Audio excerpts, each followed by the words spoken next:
Shalom, buenas tardes a todos.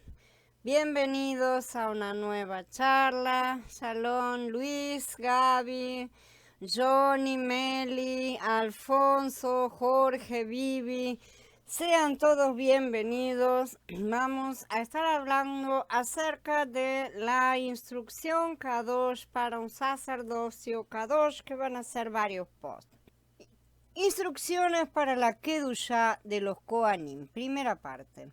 Como hemos visto a través de Vayikra, algunas de las leyes estaban dirigidas al sacerdocio y otras a las personas en general, ¿no es cierto? Mientras que los capítulos del 18 al 20 hablaban a la congregación entera de Israel, los capítulos 21 y 22 regresan a la instrucción para los sacerdotes.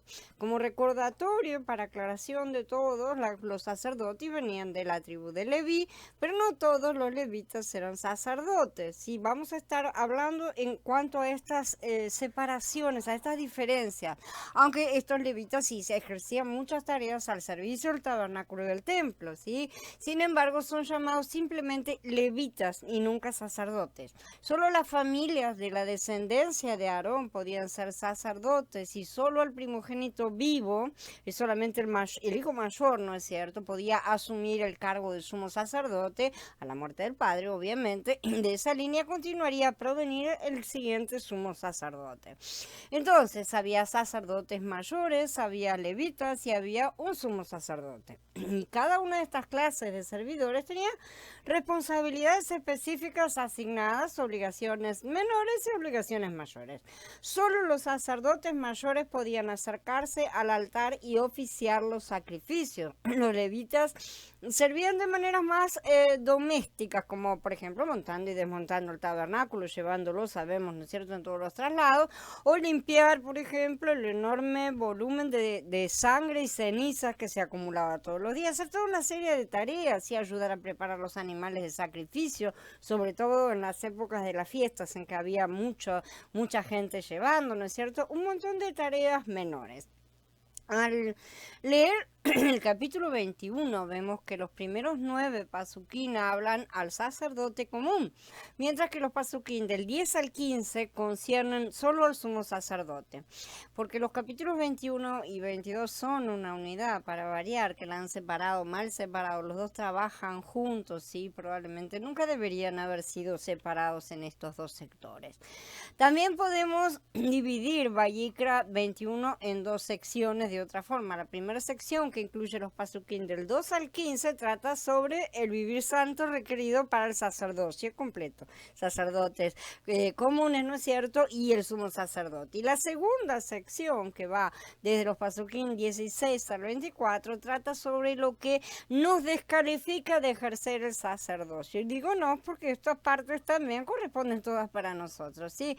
Aunque la regeneración nos introduce en el sacerdocio santo, podríamos ser descalificados de ejercer el sacerdocio en algunos aspectos e incluso en muchos aspectos. Y esto la gente no cree que les pueda llegar a suceder, pero el Adón dice que él no va a tener dolor de estómago cuando tenga que advertir lo que sea necesario. Yahweh le dijo a Moshe: háblales a los sacerdotes, los hijos de Aarón, y diles que no se contaminen por muerto en sus pueblos, excepto por sus parientes más cercanos, su madre, su padre, su hijo, su hija y su hermano, o por una hermana virgen cercana a él que no se haya casado. Por ella puede contaminarse, pero no se contaminará con pariente por matrimonio de manera que se profane. Dice Vayikra 21, y esta es una de las versiones en traducción. Vamos a ver todos los problemas que tenemos como de costumbre. Este capítulo entonces empieza tratando con la realidad más común de la vida, que es la muerte. Dentro de la población israelita, una muerte probablemente ocurría diariamente, ¿no es cierto?, entre las 12 tribus, al ellos estar deambulando en el desierto. Era una gran multitud. Entonces, la muerte es una abominación para Elohim. Sabemos, la palabra de Elohim dice que la muerte es el resultado del pecado, y de acuerdo a Bereshit, la muerte entró en nuestro universo a través de la caída de Adán y Jabá.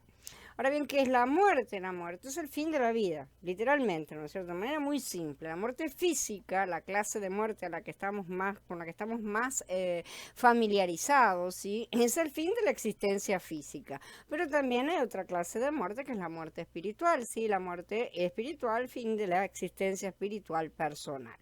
Esto es lo que sucede con respecto a nuestra muerte física. La misma sucede la mayoría de las veces porque nuestros cuerpos empiezan a envejecer y pues van por el deterioro, ¿sí? Pero sin importar la razón de nuestra muerte, ¿sí? Una vez que estamos muertos, nuestros cuerpos continúan su proceso de desintegración, ¿no es cierto? De regreso a los elementos básicos del universo del cual fueron formados, ¿sí? El cual Elohim llama polvo. Este es el destino de toda la tierra entera, de toda la creación. Si todo nuestro mundo se está poniendo viejo y se está descomponiendo, literalmente. Pero a diferencia de los componentes no humanos del universo, es decir, animales, rocas, montañas, estrellas, el aire, todo lo que nos rodea, si no hay un atributo espiritual en la composición de esas cosas. Esa es la diferencia.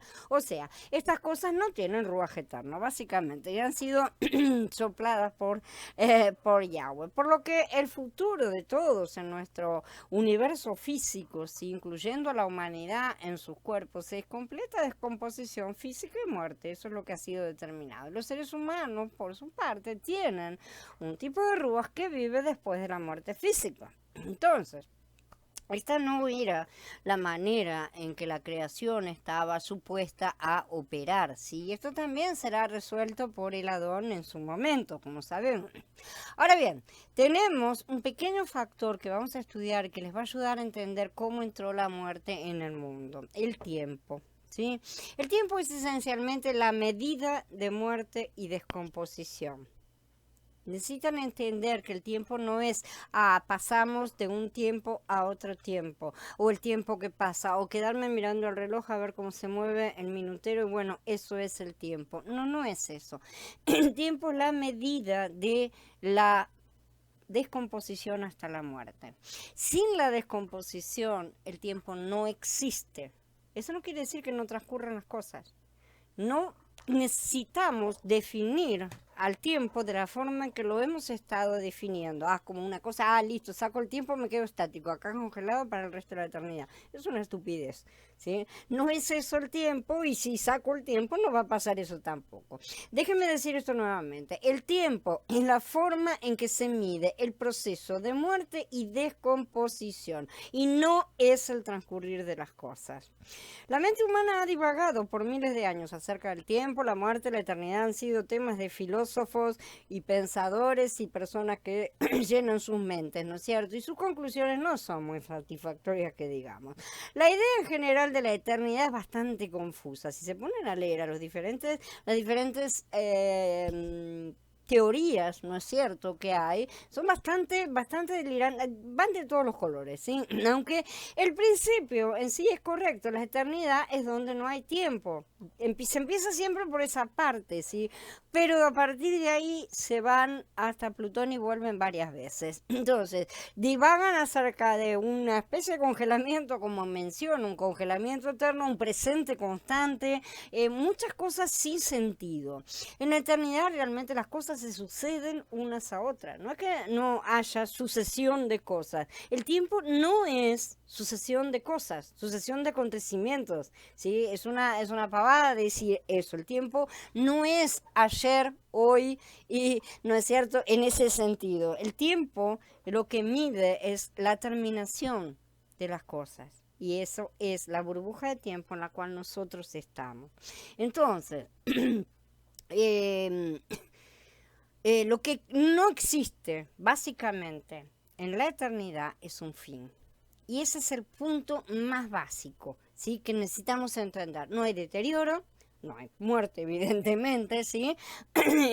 Y no hay fin de las cosas no terminan. Eso no quiere decir que sean eternas dentro de nuestro concepto mágico que tenemos. Este es el espacio-estado, ¿sí? En el cual habita Yahweh. Es mucho más que un simple espacio, es un plano, es una cosa diferente a lo que nosotros entendemos. No quiero entrar en palabreríos que después se deliran en cosas gnósticas o cosas por el estilo, ¿no es cierto? No quiero entrar dentro de ese palabrerío, pero sepamos perfectamente que no se trata de un plano material como el nuestro exactamente. Entonces, esto es la vida eterna. No es un estado de inmortalidad como la humanidad ha desarrollado en su muerte.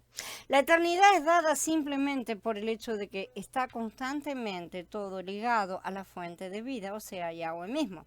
Entonces, esa es la constante que da esa eternidad. Ahora, no es la inmortalidad, esa cosa que el hombre imagina, ay, ese pobre hombre que no puede morir, ¿no es cierto? Una cosa por el estilo, nadie lo puede matar. Sí, cualquier cosa puede llegar a morir y eso es lo que está demostrado justamente por esta humanidad caída por la cual entró la muerte, justamente. Sí se puede, lo que sucede es que simple y sencillamente no existe ese estado de deterioro allá afuera. Por eso, cuando surgió el pequeñito problema, cuando fue detectado, ¿no es cierto?, según Yahweh dice, cuando estaba todo perfecto hasta que se descubrió, bueno, en ese momento hubo necesidad de hacer un aislamiento, ¿no es cierto? ¿Qué es lo que hacen los médicos con todas las cosas? Esto es una cosa normal, ¿no es cierto? En casos bueno, pregúntenle a Fauci, a todos esos, cómo se hace en casos de pandemia, ¿no es cierto? Si no tienen que aislar las cosas y todo lo demás. Entonces le pusieron una mascarilla y esa es otra historia. Pero bueno, entonces, este es el estado de eternidad real. No se trata de una magia en la cual las criaturas que son creadas por Elohim son inmortales en el sentido de que no pueden morir. Son eternas en el sentido que han estado, son nacidos porque fueron creados, no son eternos desde el crecimiento. También lo vamos a ver porque hay diferentes estados de eternidad, no son eternos sin creados como Yahweh, pero sí van a seguir viviendo eternamente mientras estén conectados con el Padre. Esa es la fuente de la vida. Mientras estamos conectados con Él, estamos vivos. Y eso es lo que Él nos promete, reconectarnos nuevamente a esa vida eterna, ¿sí? Eso no quiere decir, como se puede entender, que vamos a decirlo hipotéticamente, que no se pudiera caer de nuevo, no se va a caer de nuevo, no quiero ni siquiera pensar en ese punto, pero a lo que voy es que la seguridad de la eternidad está en Yahweh mismo, ¿sí? No está fuera de Él, está solamente en Él esa eternidad. Al igual que los centímetros y kilómetros y mililitros y gramos que son usados para medir las diferentes dimensiones físicas de los objetos, ¿no es cierto? Largo, ancho, peso, alto, etcétera. El tiempo es usado para medir la medida de la descomposición de los objetos físicos. Las cosas del mundo espiritual no están sujetas al tiempo porque las cosas espirituales no se descomponen, no se deterioran. Sin descomposición no hay tiempo. Sí, y esto no significa que las cosas no se sucedan, que no haya acontecimientos, ¿sí? Uno detrás del otro. El tiempo no es estático, simplemente no existe, es un lugar donde no existe el factor muerte. Todas las cosas que transgreden son sometidas a juicio. Si bien no necesariamente el juicio es ejecutado de inmediato, sabemos perfectamente. Normalmente el juez, Yahweh, y ahora Yahshua, que recibió esa autoridad para ejercer el juicio final, ¿no es cierto?, dicta sentencia y se pasa un cierto tiempo hasta que la sentencia sea ejecutada. Con la humanidad vemos que el juez dictó sentencia contra Adán, contra Jabá y contra la serpiente, ¿no es cierto?, en el mismo momento de la transgresión. Entonces fueron mandados a prisión, ¿sí?, hasta que llegue el momento del juicio final y ejecución. Ese tiempo determinado es de 7 días. 7 días necesitamos pasar y son las 7 semanas de milenio. Por lo que es importante para nosotros captar que cuando las escrituras hablan sobre la eternidad o hablan sobre lo eterno, ¿no es cierto?, ambos son términos espirituales, ¿sí? Tengámoslo en este sentido, términos de espiritualidad y no de delirios humanos. Esto no está tratando de expresar el concepto de un tiempo sin fin, ¿sí? Que nunca se puede impedir que termine, por así decir. Más bien indica el concepto de que no hay ya muerte, que no está el factor que da fin a las cosas. Entonces, cuando leemos el final de Hidgalut, que la muerte es lanzada al lago de fuego y es destruida, vemos que ahí se termina el tiempo. Y entonces se nos dice que habrá un nuevo cielo y una nueva tierra después de que esta vieja haya sido derretida a sus elementos y haya sido reformada. Es mi opinión, y en las escrituras no está exactamente explícito, pero puede deducirse, y esta es mi deducción, que el efecto de la caída de Adán y Jabá fue modelado por la caída de Hasatán, ¿no es cierto? La caída de Hasatán aparentemente afectó al universo entero al iniciar la descomposición. La caída de Adán y Jabá afectó a las criaturas vivientes que Yahweh eventualmente creó, consistiendo en humanos y en todos los animales, ¿no es cierto?, que Yahweh llama seres vivientes, y la creación misma como un todo, porque él había entregado el dominio de todo al hombre, ¿no es cierto? La caída de Adán y Jabá inició entonces la descomposición de toda la creación. El punto es que Elohim creó un universo perfecto y luego él creó un ambiente perfecto para que sus criaturas vivientes pudieran habitar de manera perfecta. La descomposición y la muerte no eran naturales en el comienzo, no fueron planeadas ni para nada. La muerte es una aberración traída a este mundo, ¿sí? Por el pecado, justamente. Y absolutamente nada en nuestro mundo está exento de sus efectos. La muerte es opuesta a la vida y Yahweh es la vida misma, ya lo hemos dicho muchas veces. Es por esto que la muerte y la descomposición son una gran abominación para Yahweh, porque es como tener un tumor, en su creación, en su universo, en todo lo que él tiene y él es. Entonces, por eso nosotros nunca debemos sentirnos cómodos con el concepto de la muerte, justamente porque nunca fue la voluntad directa de Elohim que la humanidad pasara por este proceso de envejecer, deteriorarse y luego llegar al final, ¿no es cierto?, de nuestra existencia física personal. Vean que aún en medio de este proceso, él se acercó a los israelitas y les aseguró que si obedecían todas sus ordenanzas, tendrían sanidad y vivirían todos los años determinados para la vida humana después de la caída, ¿sí? Y aún más hizo promesa a la humanidad de que él resolvería la situación por completo. Continuamos ahora con los sacerdotes. Esto fue un intermedio de cosas que vamos a estar estudiando más a fondo y de cosas que necesitamos para entender todo esto que vamos a ver. Como mediadores de Elohim, los sacerdotes debían ser separados y se les daba un estatus divino, por así decir, sobre la congregación entera del pueblo separado. El pueblo entero es separado. Vamos a entender eso. Por eso no pueden mezclarse ni pueden hacer ninguna cosa. Pero hay algunos que son más separados todavía, ¿sí? Que son los sacerdotes, que son en realidad toda la tribu de Leví. De esa tribu de Leví hay unos que son más separados todavía, toda la tribu de Aarón. Y de ahí Aarón es más separado todavía. Vamos a entender porque esto es un principio real y concreto. Y aunque el cristianismo insiste en que no hay jerarquía, somos todos iguales, el Adón no dice esas cosas, ¿sí? Entonces, los sacerdotes, como eran separados, debían permanecer lejos de la muerte o quedaban impuros o inhabilitados, ¿no es cierto?, para interceder por otro delante de Yahweh, o sea, para ejercer su servicio. Aunque en su misericordia Elohim dio a estos sacerdotes la posibilidad de tratar con la muerte de parientes directos de sangre, ¿no es cierto?, porque ese permiso se lo dio. O sea, en otras palabras, ningún familiar político estaba incluido entre estas excepciones. Eso es lo que notamos aquí. Su hermana natural estaba incluido solo si ella nunca se hubiera casado, o sea, si era joven, demasiado joven, ¿no es cierto?, o si no se había casado todavía, o si estaba viviendo todavía en el hogar, porque la autoridad sobre ella todavía no había sido transferida a otro hombre. Ahora bien, para ser claros, esta regla de no tocar un cuerpo muerto se extendía más allá del simple contacto, ¿sí?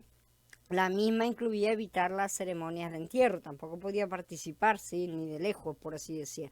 Ellos no podían participar en las prácticas de luto, como cortarse el cabello, tirar polvo, ceniza sobre la cabeza, todas las prácticas que eran comunes en esa época, ¿no es cierto? Rasgar las vestimentas.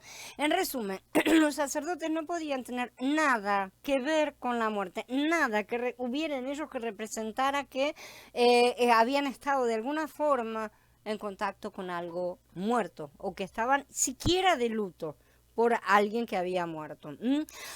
Entonces, no pueden tener absolutamente nada que ver. El retrato que aquí se expone es que la muerte no es para los siervos de Elohim. Simplemente, la muerte debe ser tratada como una abominación para los siervos de Elohim, porque el pecado es una abominación para Elohim. Y eso es la causa por la cual justamente la muerte entró en el mundo.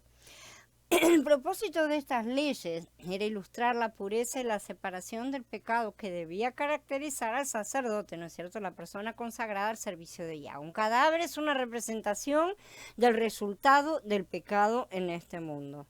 Eso es un muerto. Lamentablemente es mucho más que una persona a la cual podemos amar y que se nos haya ido, un ser querido, por así decir. Es el resultado del pecado de Adán y Jabá.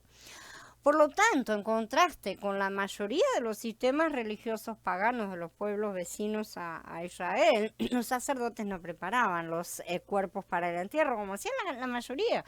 La santidad de vida de Elohim requería que sus sacerdotes kadoshim estuvieran alejados por completo de la muerte. Elohim no quería que sus sacerdotes y su adoración estuvieran dominados por la muerte, sino por la vida. Y tampoco quería que sus sacerdotes estuvieran cerca de los cultos de muerte de los paganos. Ahora bien, tenemos un pequeño problema acá, en este pasuk que hemos mencionado antes, el de la esposa. El pasuk 3 no menciona a la esposa, como dijimos, pero muchos piensan que estaba implícito. Al sacerdote Yehezkel no se le permitió hacer luto por su esposa, por más que algunos citen que sí se le permitió, no se le permitió, porque precisamente Yahweh le ordena que no lo hiciera. Sí, entonces, porque él lo está diciendo de esa manera, él no podía llegar a hacerlo. Hijo de hombre, mira que yo te quito de golpe la delicia de tus ojos, pero tú no harás duelo, ni llorarás, ni correrán tus lágrimas. Gime en silencio, no guardes el luto por los muertos, cíñete el turbante y ponte las sandalias en los pies. No te cubras el bigote, ni comas pan de duelo. Esto está en el capítulo 24 de Yehezkel. Este pasuk 4 de Vayikra que estamos leyendo, que estamos estudiando, siempre ha presentado problemas para los hebreos. Una esposa, aunque hubiera sido una mujer levita, no era considerada familiar de sangre de su esposo, el sacerdote. Muchos de ustedes ahora deben estar pensando, bueno, ¿y qué hay con el principio de Bereshit? ¿No es cierto que cuando un hombre y una mujer se unen en casamiento se hacen una sola carne? Aquí hay otro ejemplo de nuestro madurar en la fe para nosotros, pues, para que podamos distinguir justamente entre el sentido espiritual y físico de las cosas en las escrituras. El sentido común y la simple observación nos dicen que literal y físicamente no se hacen uno, ¿no es cierto? Eso es imposible. Así que no se van a unir y fundirse en una sola persona. Más bien este concepto de una sola carne es en un sentido espiritual y se refiere a una actitud mental a la que una pareja casada debería adoptar. Hasta cierto grado es una metáfora justamente de la unidad perfecta de Mashiach con el cuerpo. Sí, aún así persiste el problema de la esposa. Los eruditos hebreos reconocen que desde el punto de vista espiritual un hombre y su esposa son uno, son ejad, pero ellos separan eso del aspecto físico y biológico, porque siguen siendo dos personas, por lo que la ley que indicaba que solo los parientes de sangre más cercanos al sacerdote eran los únicos casos de muerte en los que éste podía contaminarse, ¿sí? Después veremos cómo debía purificarse, y es el caso de la vaca roja, excluía a la esposa de estas excepciones. Esto es complicado. Más tarde en la historia hebrea esta prohibición fue modificada por algunos escribas que determinaron que como Abraham y Jacob asistieron personalmente a los funerales de sus esposas, entonces debía también ser permitido para un sacerdote levita. Esa es una de las conclusiones humanas. Sí, el raciocinio detrás de esta resolución es bastante humano. Ellos determinaron que aun cuando un sacerdote se contaminaría en un grado muy alto, porque Yahweh lo está diciendo, y serio, de impureza, al ocuparse de la muerte de su esposa, no obstante, era su obligación hacerlo. ¿Sí? Aunque esto solo debía ocurrir cuando el sacerdote y su esposa no tuvieran ningún otro familiar cercano que lo enterrara, supuestamente. Espiritualmente, esto significa que nosotros, los creyentes del Berihayá, por ser sacerdotes de Elohim, no debemos comportarnos como la gente común, contaminándonos ni profanándonos. Nosotros, como pueblo santo, ¿sí?, estamos destinados para el sacerdocio santo de Elohim, y como tales debemos tener cuidado de no tocar nada que nos contamine o profane. Profanarse es hacerse común, es hacerse mundano, es hacerse semejante a aquellos que están en muerte. Nosotros fuimos santificados, fuimos hechos santos y no debemos profanarnos con las cosas muertas de este mundo muerto. Esto incluye mezclarnos con los hombres, incluyendo nuestras familias. Podemos ocuparnos de nuestros parientes de sangre directos, pero aún así esto nos contamina. De cualquier manera quedaban contaminados los sacerdotes. Aun cuando fuera lícito al sacerdote ocuparse del funeral del padre o del hijo, ¿sí?, esto lo dejaba ritualmente impuro y tenía que pasar por un proceso de purificación. Lo interesante de todo esto es que tipifica la idea de que como creyentes nosotros hemos sido consagrados y ahora debemos permanecer separados de cualquier cosa que sea impura. Y Yahweh nos da la orden. Por eso salgan de en medio de ellos y apártense, dice Yahweh. No toquen lo inmundo y yo los recibiré, dice en Corintios 6.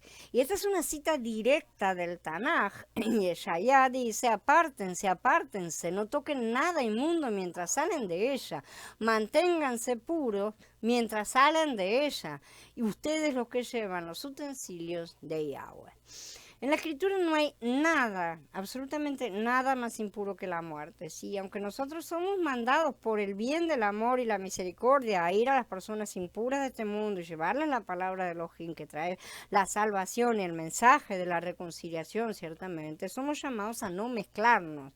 No necesitamos andar juntándonos con ellos y haciendo las mismas cosas para llevarles el mensaje. Sí, por eso el ritual de purificación es por medio de agua. Y es el mismo que ya vimos, Yahshua indicó, debíamos continuar realizando, espiritualmente hablando, ¿no es cierto? En Yahanan 13, Yahshua les dijo, el que se ha lavado no tiene necesidad de lavarse más que los pies, pues ya está todo limpio. Ya ustedes están limpios, aunque no todos.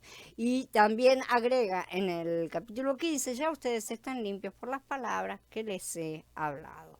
En otras palabras, no se trata de que por hacer misericordia a los que todavía están en el mundo, ni por llevarles el mensaje, que estamos liberados de toda contaminación. De la misma forma que el sacerdote iba al sacerdote común, iba al funeral de su hijo o de su padre, vamos a decir, se contaminaba así, tenía que hacer el proceso de purificación. Entonces siempre será necesario purificarnos como Él ordenó.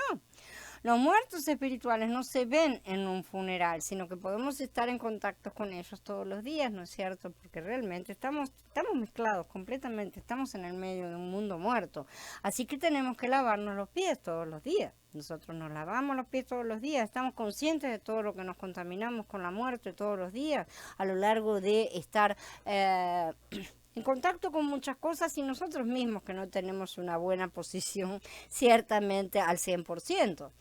Deben entender que hay una gran diferencia entre ministrar a los impuros de este mundo y unirse con ellos, ¿sí? Porque hay muchos que se han ido de mambo y han exagerado. Nosotros nunca debemos comprometer los principios de Elohim, ni suavizar la verdad, ni llegar a ser parte de los impuros en nuestra conducta para así ministrarles.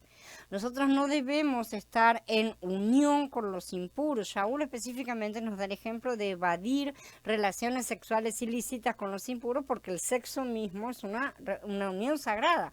El crear esta clase de unión entre lo puro y lo impuro es tevel, confusión, ¿no es cierto? Que ya estudiamos. Es la mezcla impropia o yugo desigual, ¿sí? La que un creyente siempre debe evadir. Y esto no aplica únicamente al matrimonio, sino también a todo tipo de relación laboral, de estudio y lo que sea, porque ese tipo de relaciones nosotros las tenemos con los muertos. Shalom Noris, Ángeli y Diego, Katy, Carla. Shalom Blanca, Aníbal, Meli, Meli ya te había visto. Instrucciones para la Kedushá de los Kohanim. Segunda parte. No se deben afeitar ninguna parte de su cabeza, ni cortarse los lados de la barba, ni hacerse heridas en la carne. La misma ley fue dada a Israel en general, ¿no es cierto?, en el capítulo 19 que estudiamos hace poquito. Ahí el precepto estaba relacionado con los ritos paganos para el entierro y el luto. Así, la idea acá es exactamente la misma. Los profetas de Baal se cortaban a sí mismos para impresionar a su falso dios. En Melahim Aleph 18 dice así que ellos gritaban más fuerte y se cortaban el cuerpo con cuchillos y con lanzas conforme a su costumbre hasta hacer chorrear la sangre sobre ellos. Los sacerdotes que servían a Yahweh, el Elohim de Israel, ¿no es cierto?, tenían prohibido hacer este tipo de rituales de luto o cualquier otro contexto, no importaba. Ningún pelo de la cabeza debe ser cortado, los lados de la barba es lo que llamamos hoy día de patillas, ¿no es cierto? Los sacerdotes hebreos tenían que tener todo el pelo en la cabeza y la barba, como ya estudiamos. Esto era tan válido para los sacerdotes como para el resto de los hombres, aunque había situaciones en las que se permitía, como ya vimos en el caso de la lepra, había que hacerlo, y vamos a ver en el Nazireatu también, sí. Pero de lo que aquí se habla es dentro del contexto, sobre todo de las costumbres comunes de luto. Ese es el punto más central. Y ellos traían estas costumbres de entre las naciones. Una de las razones para esta prohibición era que estas reglas se aplicaban a aquellos que presentan las ofrendas encendidas al Adón, el alimento de su Elohim. Como dice, deberán ser santos para su Elohim y no profanar el nombre de Elohim, porque ellos presentan la ofrenda encendida a Yahweh, el alimento de su Elohim, así que deben ser santos. Si decimos que somos sacerdotes de Elohim, y para eso estamos siendo entrenados, ¿no es cierto?, entonces sus reglas deben ser seguidas aún más escrupulosamente que el pueblo común, no menos, más. Las exigencias son mayores, por lo tanto, tenemos los diferentes y definidos grupos, ¿no es cierto?, que aparecen en las escrituras. Piensen en su posición como creyentes de Yahshua y mediten en eso por un minuto. Nuestra redención, comprada a un precio alto, no es una tarjeta gratuita para salir de la cárcel. Nuestra redención es un compromiso con nuestro Adón de obedecerlo a Él hasta que llegue el momento de recibir la herencia que nos ha sido prometida y que todavía estamos esperando, porque la estamos esperando. La Torá fue entregada por escrito a los israelitas para dar a conocer al mundo la ley que Yahweh grabaría en los corazones de todos, cada uno en su momento determinado, de manera que esta Torá es la ley para aquellos que Él separa y salva para sí mismo. La ley externa no alcanza para salvar, sabemos perfectamente, esto queda claro en las escrituras, pero tampoco es el objetivo eliminar esa ley, como el cristianismo asegura, porque Yahweh es claro: fariseo ciego, limpia primero el interior del vaso para que también el exterior quede limpio. Como se puede ver, si unimos esto al dicho del propio Adón de que él no vino a abolir la Torá, sino a llevarla a su plenitud, o sea, la ley grabada en nuestros corazones, que es Mashiach en nosotros, esperanza de vida, entendemos que todas las partes son importantes y tienen la misma vigencia, pero que el interior es lo que da vida y luz al exterior. El aceite dentro de la lámpara es lo que hace que la luz pueda brillar hacia afuera. Nosotros debemos ser perfectos como Él es perfecto. Y vean cómo es el arca. Enchápala de oro puro. Enchápala por dentro y por fuera. Es oro por dentro y por fuera. Esto está en el capítulo 25 de Shemot. El otro punto es lo que aquí se indica acerca de que el sacrificio es la comida para Elohim. El otro punto, entonces, es lo que aquí se indica acerca de que el sacrificio es la comida de Elohim. ¿Sí? Comida para Elohim. Entonces, ¿cómo es el asunto? Elohim come. Esto también se menciona a continuación, porque ellos presentaban la ofrenda encendida a Yahweh, el alimento de su Elohim, porque son santos para su Elohim y debes tratarlos como santos, ya que ellos ofrecen el alimento de su Elohim, serán santos para ti, porque yo, Yahweh, que te sacrifico, soy santo. Entonces tenemos que hacer lo mismo. La palabra usada para comida en este pasaje es lehem, ¿sí? Y lehem es una palabra muy general y común en hebreo para todo tipo de alimento básico, y también quiere decir sobre todo pan. Las culturas paganas estaban muy familiarizadas con el hecho de que sus ofrendas de holocausto eran la comida de los dioses, de forma literal según ellos, que si ellos no tenían esos sacrificios de comida, los dioses iban a andar hambrientos. De hecho lo podemos leer tranquilamente en el poema de Gilgamesh, ¿no es cierto? Dice literalmente que los dioses después del diluvio andaban muertos de hambre. Entonces, eso los debilitaría por la falta de comida y traería falta de protección al pueblo, porque podían ser atacados por otras naciones, ser vencidos por dioses mejor alimentados, ¿no es cierto? Pero Elohim declara a Israel que esos eran falsos dioses. En verdad, Yahweh no necesita alimento, ni tampoco necesita sacrificios. Misericordia es lo que Él quiere, ¿no es cierto? Como sacerdotes de Elohim, nosotros somos en realidad los cocineros de Elohim. El hecho de que ofrezcamos a Mashiach, a Él, significa que nosotros cocinamos a Mashiach como alimento para la satisfacción de Elohim. Esto es una elaboración, ¿no es cierto? Nosotros necesitamos comer y Elohim también necesita comer. Él no come a Mashiach, solo come al Mashiach que nosotros le presentamos. Es decir, al que hemos experimentado y ofrecemos a Él como sacrificio. No come otra cosa, ¿sí? Uno no puede ofrecer un sacrificio, por ejemplo, por la culpa, a menos que haya sido primero arrepentido completamente, ¿no es cierto? ¿Cómo alimentamos a nuestro Adón? No, le servimos banquetes diarios, ofreciéndole todas las veces que en el día que experimentamos a Mashiach y cortamos nuestra carne o lo matamos de hambre. Esa es la pregunta, ¿no es cierto? Porque ¿cómo hacemos para ofrecer un sacrificio por la culpa si primero no nos hemos sentido culpables, pedido perdón, de verdad, cambiado la forma, ¿no es cierto?, de conducta, y entonces recién ahí podemos decir que hemos ofrecido esa carne sobre el madero, justamente el madero de Yahshua, y entonces estamos asumiendo a Yahshua dentro de nosotros. Necesitamos eso sí o sí, porque si no, lo estamos matando de hambre. No deben casarse con una mujer profanada por la prostitución ni casarse con una que se ha divorciado de su esposo. Sigue. La frase que aquí es traducida como mujer profanada por la prostitución, ramera o prostituta en otras versiones, ¿sí?, es Isha Zona Bajalala, que literalmente significa mujer adúltera o fornicaria que ha sido perforada. Esto es literal. En este sentido la cuestión es muy estricta, ya que aquí no se habla de una prostituta. Normalmente esa traducción no es correcta.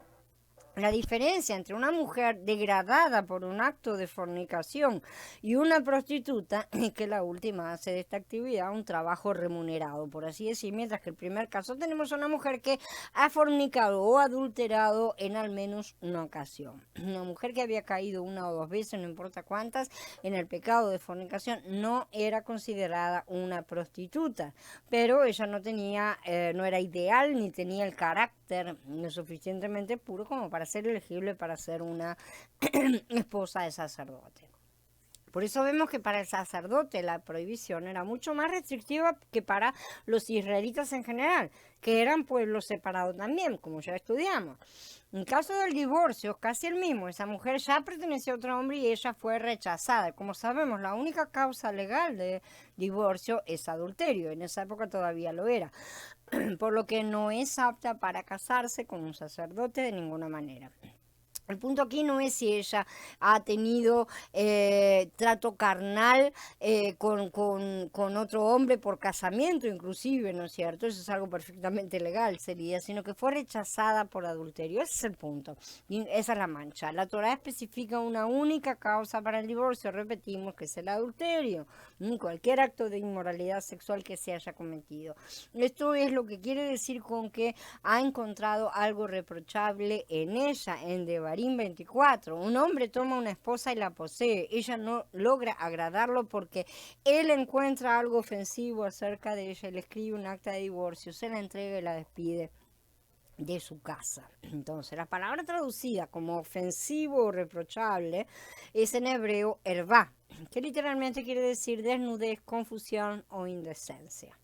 Hervá es un término netamente sexual, ¿sí? En nuestro lenguaje moderno sería mejor traducido como él encontró que ella había cometido sexualmente un acto inmoral, literal. No fue hasta un poco antes de Yeshua que los discípulos de Giliel intentaron hacer del divorcio uno menos restrictivo, ¿sí? Diciendo que ese pasuk aplicaba a muchas clases de infidelidades, aparte de la sexual, así que cuando a él no le gustaba como había cocinado algo, con eso bastaba, por así decirlo. Justo hasta ese momento era la infidelidad sexual la que tenía bases legales para el divorcio, ¿sí?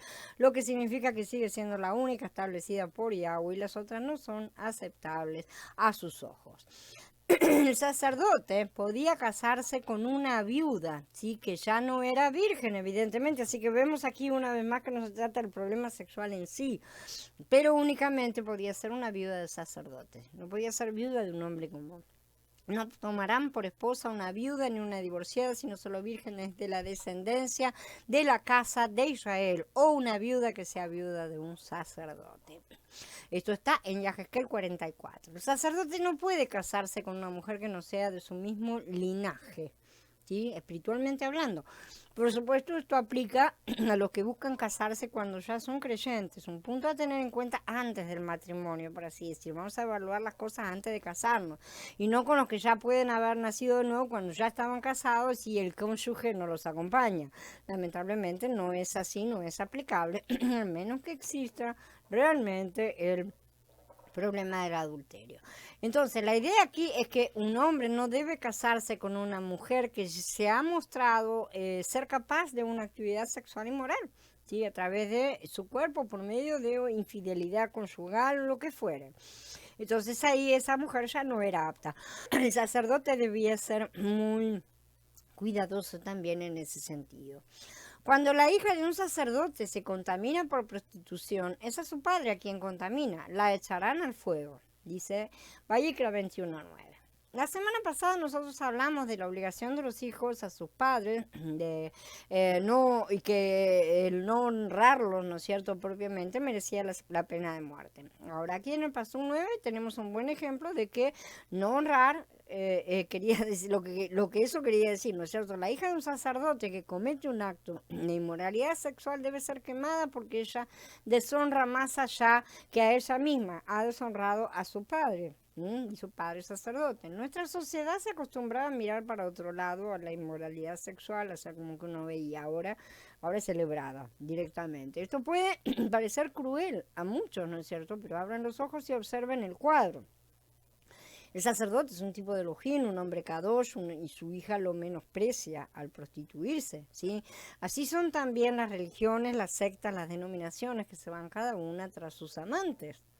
Yahweh siempre las acusa de prostitución, ¿no es cierto? Y las acusa a las hermanas, a la madre, a las hijas, ¿sí? Y esto merece la pena del juicio de fuego de Elohim. Ese es el símbolo. En el capítulo 20, y aquí nuevamente en el 21, vemos una clasificación de pecados en una clase de jerarquía de malo a peor. Va subiendo, ¿no? Y los castigos prescritos, recordando que todo pecado es una violación en contra de la santidad de Elohim. Su voluntad, sus leyes, todo eso está siendo violado.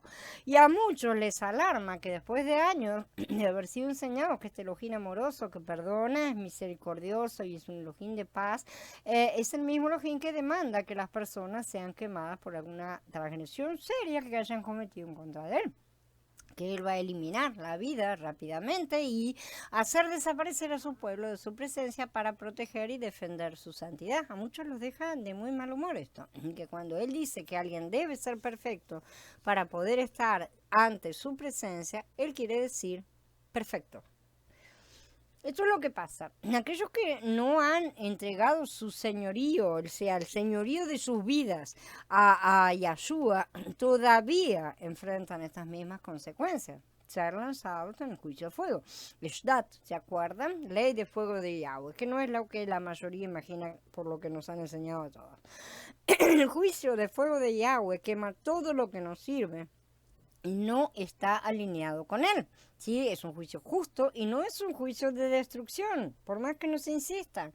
Aunque la carne, claro, puede parecerle que es todo lo contrario. Sí, la carne no va a pasar al reino. Entonces no estemos preguntándole qué opina acerca de esas cosas.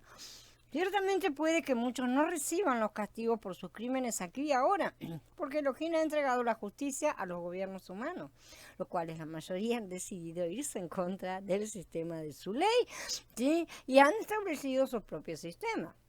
Por lo que nosotros vivimos esos resultados, ¿no es cierto? Hoy en día nos están rodeando. Independientemente de las consecuencias, las maldiciones de la ley serán enfrentadas por aquellos que no conocen a Yeshua, aunque no será un tormento eterno, sino un juicio correctivo.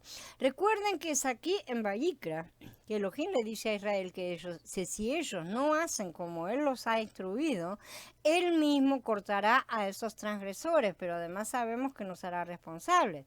Si yo digo al impío, morirás irremisiblemente, y tú no se lo adviertes, no le hablas para advertir al impío de su mal camino para salvar su vida, el impío morirá por su pecado, pero yo demandaré su sangre de tu mano. Pero si tú le adviertes al impío y él no se aparta de su impiedad ni de su camino impío, él morirá por su pecado, pero tú habrás librado tu vida. Está en el capítulo 3 de Yahezkel. Por favor, escuchen bien lo que estoy a punto de decirles. Estos castigos prescritos para las violaciones más serias de la ley o para las más diminutas tendrán que ser respondidos y pagados. No son cosas que son olvidadas. Todos son pagados hasta el último. El hecho de que no lo paguemos nosotros no quiere decir que no necesiten un pago. No importa si la violación ocurrió en el tiempo del Tanaj, en los tiempos del Berija Dashá o hace 5 minutos. No importa si el que lo cometió estas transgresiones es un pagano o un creyente. Cada pecado que yo cometí, cada una de esas leyes que yo he violado, deben ser pagados, sin excepción alguna. De lo contrario, la santidad de Elohim es un chiste, ¿sí? Cuando Él da un mandamiento, el mismo es vacío y sin sentido, no tiene ningún sentido, porque total, si nada, no pasa nada, si yo no pago, entonces ¿cuál es el sentido? Ahora bien, si yo no pago por mis pecados, alguien más va a pagar. Este es el sistema de justicia que Elohim ha establecido. Alguien va a ser quemado en el fuego por ustedes o por mí, por ejemplo, en este caso, si cometemos un acto de inmoralidad sexual. Alguien va a ser apedreado a muerte por ustedes o por mí por cometer una blasfemia. Pero en el acto más asombroso de misericordia que el mundo haya jamás conocido, el dador de la ley, el mismo que la creó, el dador de la Torah, el que hizo las leyes y decidió las consecuencias de las mismas, el que no vino a abolirlas, se prestó como voluntario para ser ese alguien que toma los incontables castigos que ustedes y yo deberíamos ser obligados a pagar. Cuando Yeshua estaba colgado de ese madero, él estaba siendo quemado a muerte por su padre 1.000.000 de veces más, por todos los castigos que debían tener este fin. Yeshua fue apedreado a muerte por un derrumbe de piedras universal que venían de la furia de Elohim. Él fue cortado, separado de su pueblo, de su padre, desterrado por las incontables transgresiones cometidas por nosotros. Él llevó todas esas consecuencias horribles, una por una de cada una de esas atrocidades. Todas las cosas que nosotros hemos pasado los últimos meses estudiando. Ahora piensen en todas las que cada uno de nosotros cometió en su vida y todos los millones de personas que están vivos hoy en esta tierra y todos los miles de millones que ya murieron. Piensen en todo. Y los que todavía faltan, porque no sabemos. Todas las que no son colocadas bajo su sangre mantienen sus consecuencias.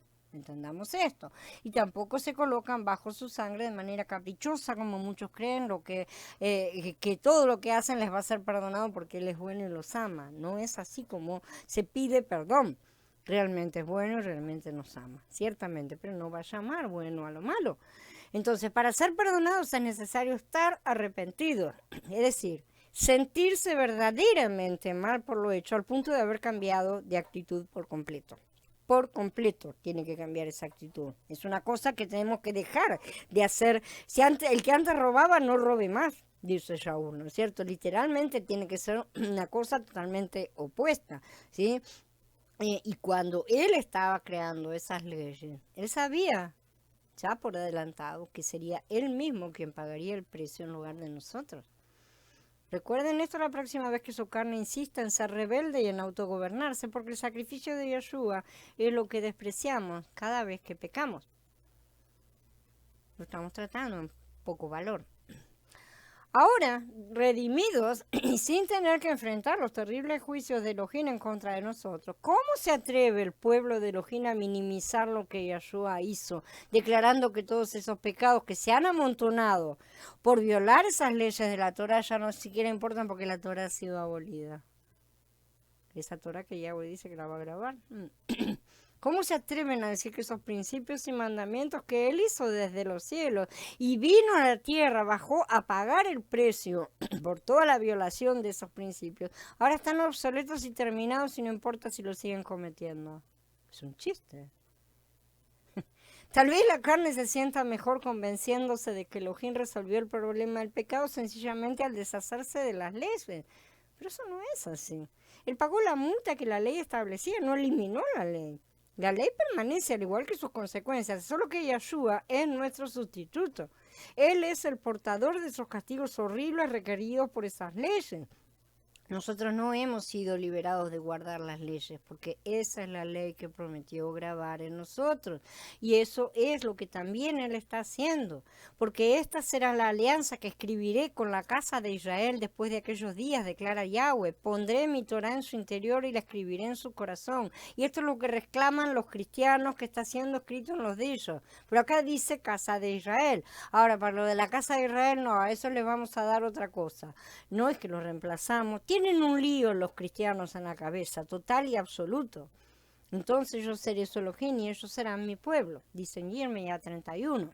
Nosotros debemos salir de aquí hoy libres, agradecidos, firmes y decididos a obedecerle, no en nuestras fuerzas, sino sometiéndonos a Ruach para que Él grabe en nosotros la Torah de Yahweh.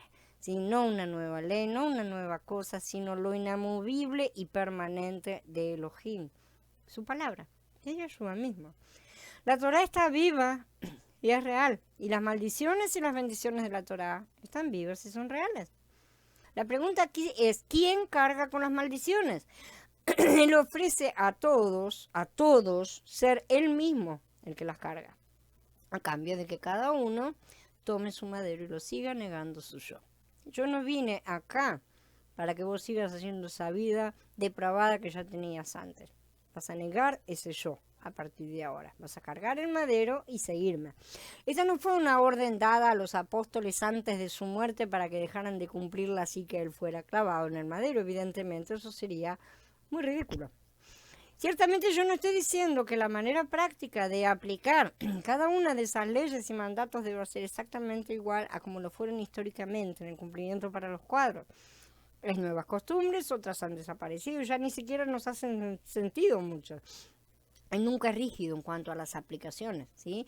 Lo que debemos hacer es guardar los principios, la esencia de cada ordenanza, para guardar juicio y justicia, mishpat utzedaká, como dicen las escrituras, renovando el ruach a cada día y permitiéndole fluir y ser siempre fresco.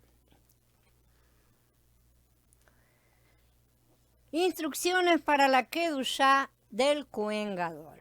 A partir del pasuk 10, como dijimos, tenemos las instrucciones para el sumo sacerdote. El sacerdote que está por sobre sus compañeros, sobre cuya cabeza se ha vertido el aceite de la unción y quien ha sido ordenado para llevar las vestiduras, no debe desgreñarse la cabeza ni rajar sus vestiduras. No debe ir donde haya algún cuerpo muerto, no debe contaminarse siquiera por su padre o su madre, no debe salir del santuario y profanar el santuario de su Elohim, pues sobre él está la distinción del aceite de la unción de su Elohim, yo Yahweh.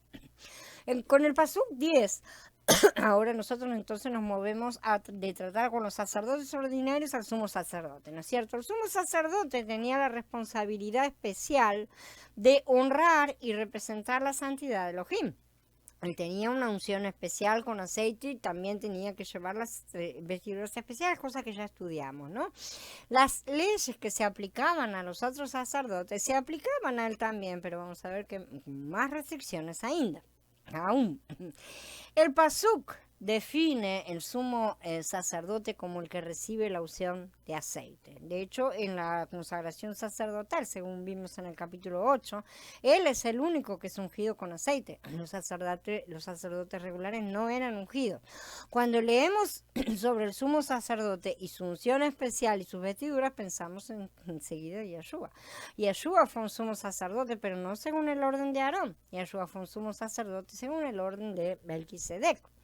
Y la primera cosa que es discutida aquí es lo mismo que en el caso de los sacerdotes comunes, la muerte en la familia del sumo sacerdote. Inmediatamente notamos una diferencia. El sumo sacerdote no puede tocar ningún cuerpo muerto, ninguno, ni tampoco participar de ningún funeral, ni siquiera el de sus padres, no puede. No puede estar en el mismo cuarto donde hay un cuerpo muerto. Y una de las razones principales para esto es porque el sumo sacerdote es el único al cual se le permite entrar en el lugar santísimo. El sumo sacerdote es un tipo de Mashiach, que es nuestro Cohen Gadol, ¿no es cierto? Mientras que los sacerdotes representan a sus hijos más dedicados, aquellos que lo siguen a donde quiera que él va, como dice Galuk. Las ordenanzas que vimos antes sí aplicaban a estos hijos, justamente, y las que vemos ahora aplican a Yeshua HaMashiach, por así decir. Entonces, aquí vemos el orden creciente de santidad. Israel como nación era llamado a la santidad en Vayikra 19. Sin embargo, los sacerdotes eran llamados a una mayor santidad en el capítulo 21. Y a su vez el sumo sacerdote era llamado a una santidad todavía mayor ahora también en el capítulo 21, un poco más adelante. Esto confronta la diferencia de nivel espiritual que existe entre el sumo sacerdote, que representa al propio Mashiach, los sacerdotes menores, los creyentes que trabajan en su obra, y finalmente el pueblo del campamento. Entonces, ¿a qué obedecen las diferencias entre estos requisitos de Kedushá, ¿sí? O sea, de santidad, a la proximidad de cada uno de ellos a Elohim? Ese es el punto. Cuanto más cercanos a él, mayor debe ser el nivel de pureza. Por eso el único que podía entrar en el lugar santísimo era el sumo sacerdote, y únicamente una vez al año. ¿Sí?